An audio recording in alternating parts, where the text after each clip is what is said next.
Students, here in this lecture we'll solve more questions related to the total assets to debt ratio to make it clear to you guys. So let's just start with the question here. So here the first question is the total debt which is equals to 30 lakh, shareholders fund is 12 lakh, reserve and surplus 8 lakh, current asset is 15 lakh and the working capital is 9 lakh. And we have to calculate the total assets to debt ratio related to this data which is given to us. So the total asset to debt ratio is total assets to debt ratio is equals to total assets divided by debts or long-term debts. Now here we have to calculate the long-term debts. For long-term debts,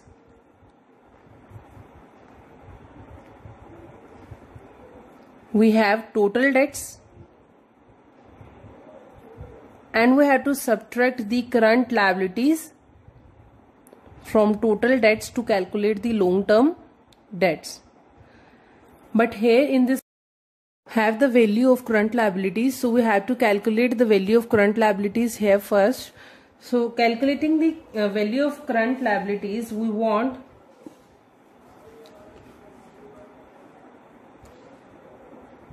current assets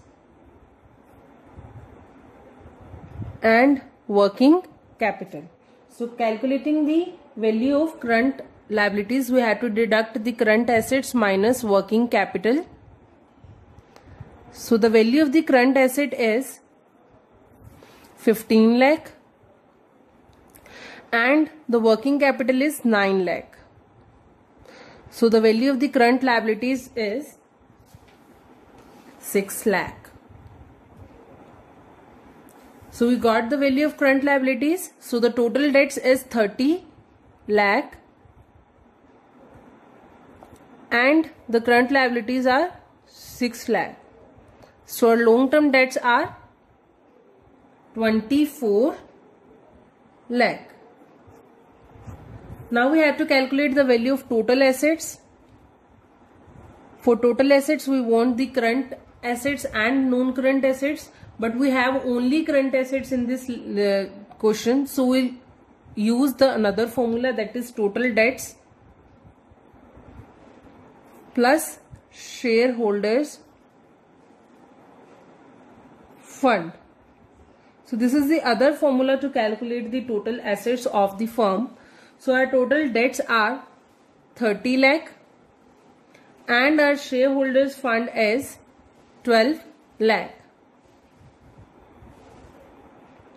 which is equal to 42 lakh rupees. And here we have to calculate the value of the total assets to debt ratio, which is total assets divided by long term debts. So total assets हमारी कितनी है 42 lakh and our total long term debts are 24 lakh. So our ratio is 1.75 ratio 1. And here we ignore the reserve and surplus in this question because it is already included in the shareholders fund. Shareholders fund के अंदर हम क्या करते हैं, share capital plus reserve and surplus. So it means it is already included in this shareholders fund. That's why we neglect this value in this question. That's it. And we'll solve one more question related to this method. And here we have the value of capital employed, that is 40 lakh, and shareholders fund 24 lakh, current liability is 4 lakh 80,000. So we have to calculate the value of total assets and long-term debts.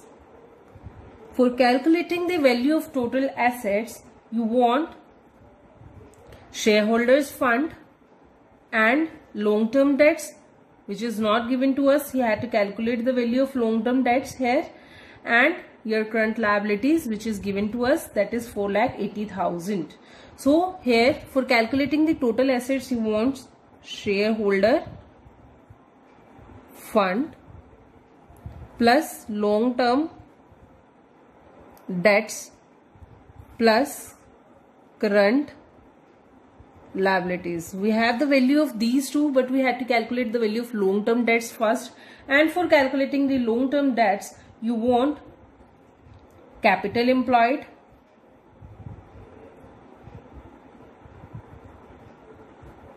minus shareholders fund.